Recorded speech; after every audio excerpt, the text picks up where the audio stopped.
Assalamualaikum warahmatullahi wabarakatuh. Perkenalkan, saya Padina Dicandra. Saya merupakan CGP Angkatan 7 Kabupaten Deli Serdang. Yang saya hormati Bapak Fasilitator, Pak Taufik, dan Ibu Saminah sebagai pengajar praktik saya.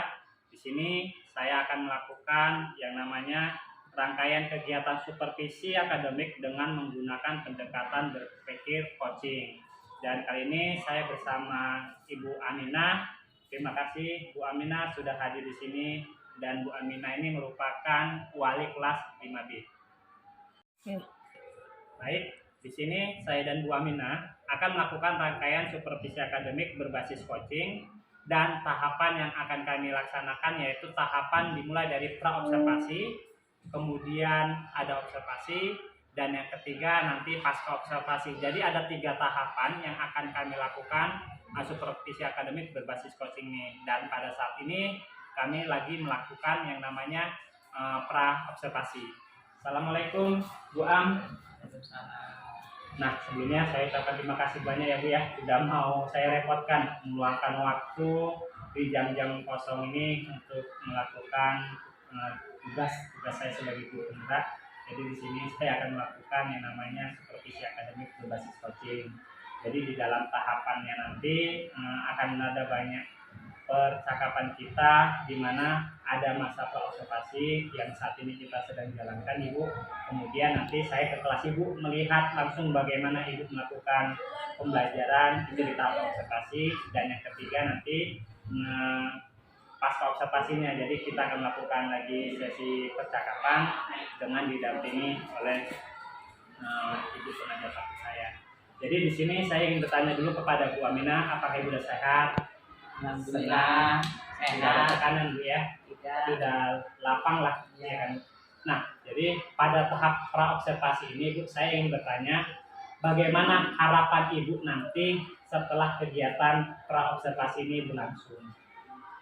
Harapan saya kepada anak didik saya supaya anak didik saya lebih meningkatkan belajarnya, lebih aktif belajarnya, supaya dapat memahami apa yang saya ajarkan. Baik, jadi harapan Bu Aminah pada sesi pra-observasi ini Ibu ingin ya Bu ya, anak-anak di dalam kelas Ibu, di dalam proses pembelajaran Ibu lakukan, anak ingin aktif ya Bu ya, kemudian materi yang Ibu ingin sampaikan mereka dapat memahami, begitu ya Bu ya, dari harapan Ibu dari tahapan pra-observasi ini. Ya. Baik, jadi harapan Ibu mengajar tadi sudah saya dengarkan bahwasanya Ibu ingin anak-anak terlibat aktif dan memahami materi pembelajaran Ibu. Jadi kira-kira apa materi yang akan Ibu sampaikan kepada murid besok? Ya, materinya mata pelajaran IPAS, kurikulum merdeka, materinya mengenai magnet. Oh, berarti karena di sekolah kelas Ibu sudah menggunakan kurikulum merdeka, berarti materi magnet ya Bu ya, yang ada pada mata pelajaran IPAS. Baik, kalau seperti itu Bu, apa tujuan pembelajaran dari materi magnet yang akan Ibu sampaikan kepada murid? Tujuannya adalah tujuan dari materi itu Pak ya. Tujuan dari materi itu mengenal jenis-jenis magnet. Supaya anak tahu ini magnet ini, bentuknya ini, magnet. Contohnya magnet ini bentuknya ada jenis-jenis magnet, ada yang berbentuk U, ada yang berbentuk jarum. Berarti tujuan pembelajaran yang Ibu ingin sampaikan kepada murid adalah murid ingin mempelajari materi Ibu bagaimana mereka mengenal jenis-jenis magnet. Kemudian apalagi Bu tujuan pembelajaran selain mereka mengenal jenis-jenis magnet? Nah, kemudian mengenal manfaat magnet. Manfaat magnet ya Bu ya. Berarti tujuan pembelajaran yang ingin disampaikan adalah mengenal jenis magnet dan manfaat magnet tersebut ya Bu ya. Kemudian kan magnet banyak digunakan untuk kulkas, untuk lemari, biar anak tahu dan dapat menggambarkan bentuk kulkas, bahasanya di dalam kulkas itu di mana letak magnet. Terdapat magnetnya. Ya, terdapat magnetnya di mana, kemudian di dalam lemari itu pun di mana letak magnetnya. Kemudian anak-anak saya suruh membawa contoh magnet. Ya, Contoh magnet. Kemudian saya praktekkan lah di situ dengan mencari alat yang mudah, misalnya pasir, kan ada dilengketkan sama magnet.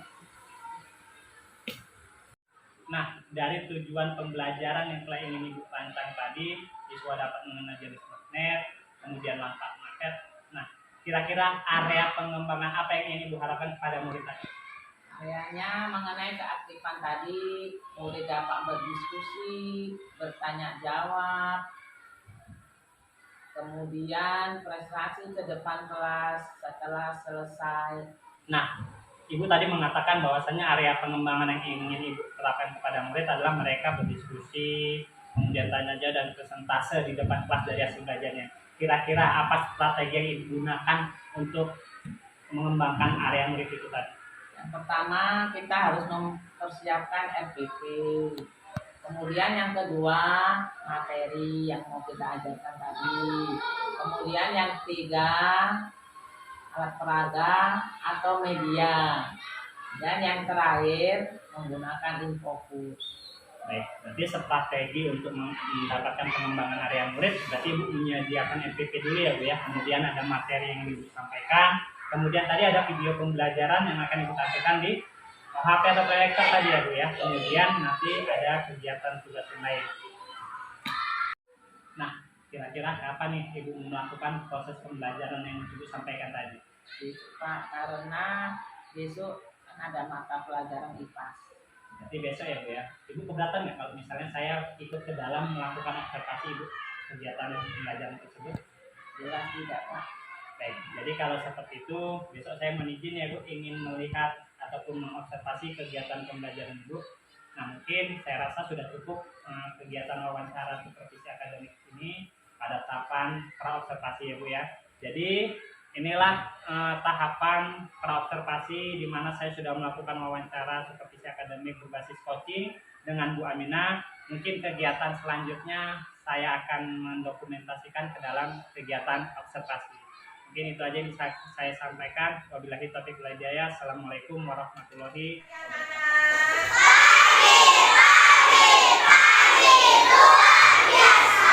Sebelum belajar kita berdoa dulu.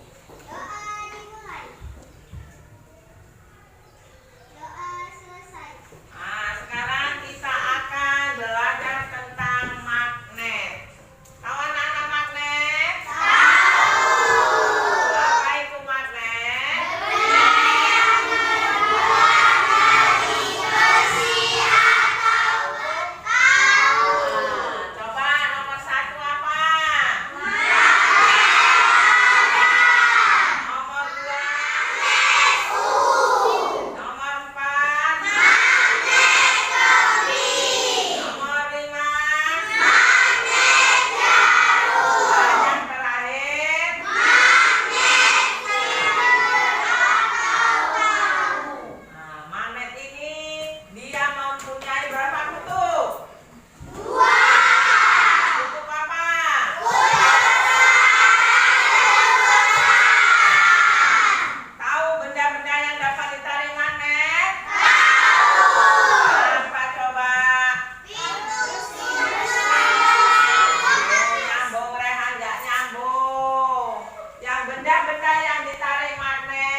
Assalamualaikum warahmatullahi wabarakatuh.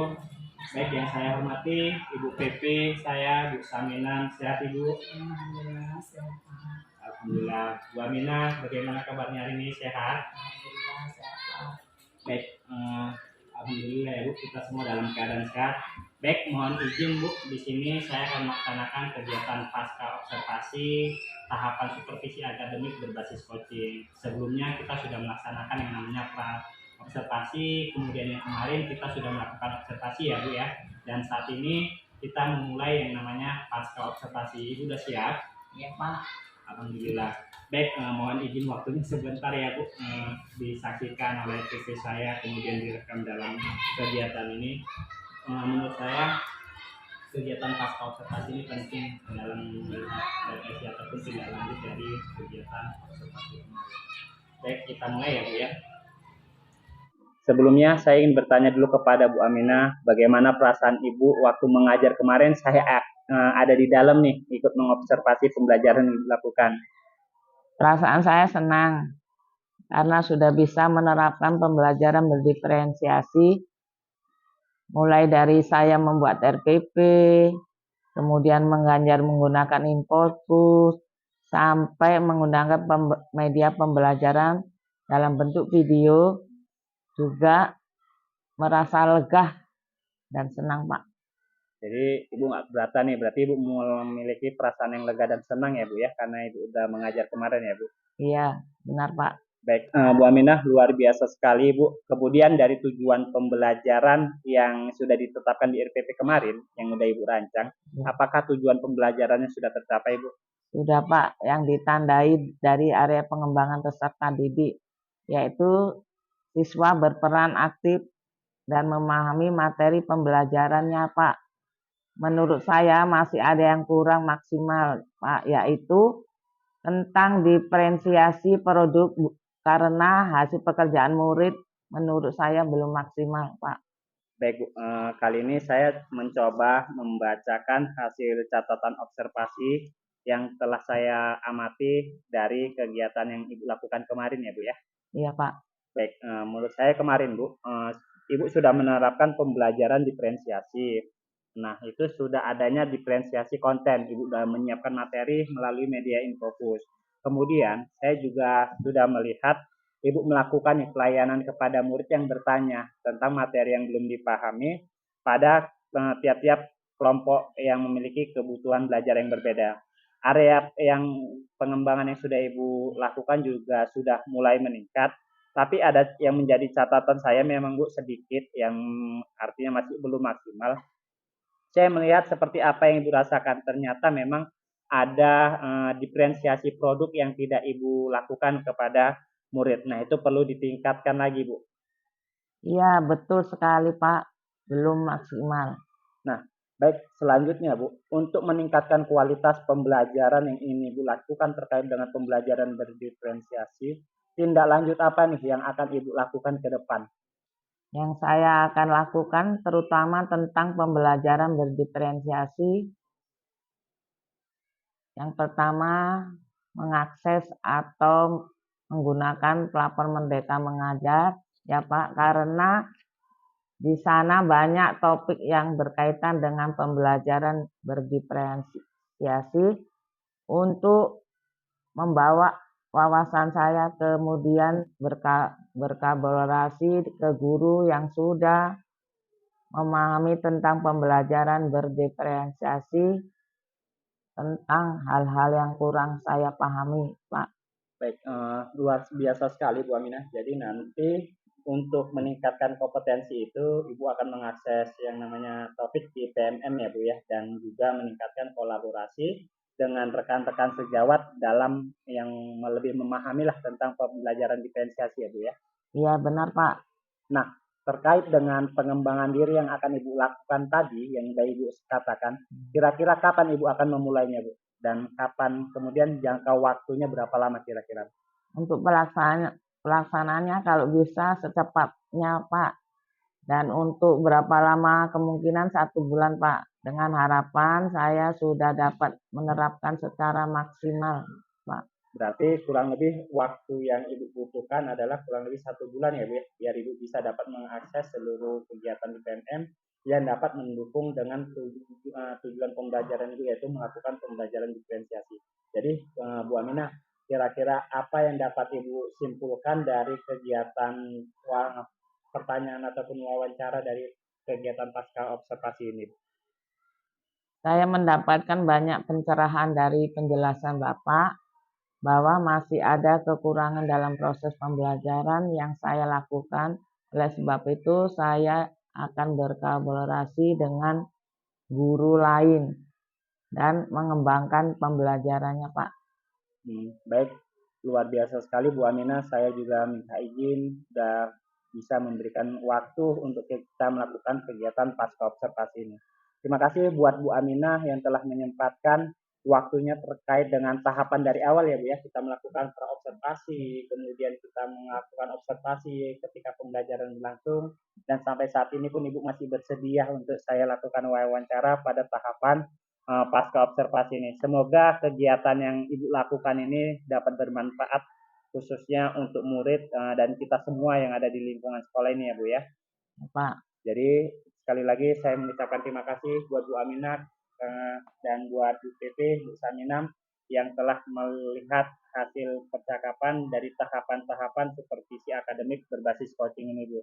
Jadi mudah-mudahan apa yang sudah Ibu rancang di dalam pembelajaran yang sudah bagus itu dapat lebih memberikan dampak yang positif terutama buat murid-murid, kemudian rekan sejawat, kemudian ada kolaborasi dengan teman-teman yang lain. Dan tadi Ibu juga menyatakan akan mengakses PMM ya Bu ya, karena di PMM itu juga banyak sekali hal-hal yang bisa dibutuhkan. Mungkin ini saja yang bisa saya lakukan. Sekali lagi saya mohon izin waktunya dan terima kasih buat Ibu sudah bersedia. Akhirnya inilah tahapan akhir dari kegiatan supervisi akademik berbasis coaching di mana saya melakukan dengan rekan sejawat saya Bu Aminah yang sudah menemani dari tahapan pra observasi, kemudian dari tahap observasi di dalam kelas, kemudian dan yang terakhir ini adalah tahapan terakhir, tahapan pasca observasi. Demikianlah yang bisa kami sampaikan hasil dari supervisi akademik ini. Saya Fadina Risanda, merupakan salah satu calon guru penggerak angkatan 7 Kabupaten Deli Serdang, mengucapkan wabillahi taufiq wal hidayah. Assalamualaikum warahmatullahi wabarakatuh. Waalaikumsalam warahmatullahi wabarakatuh.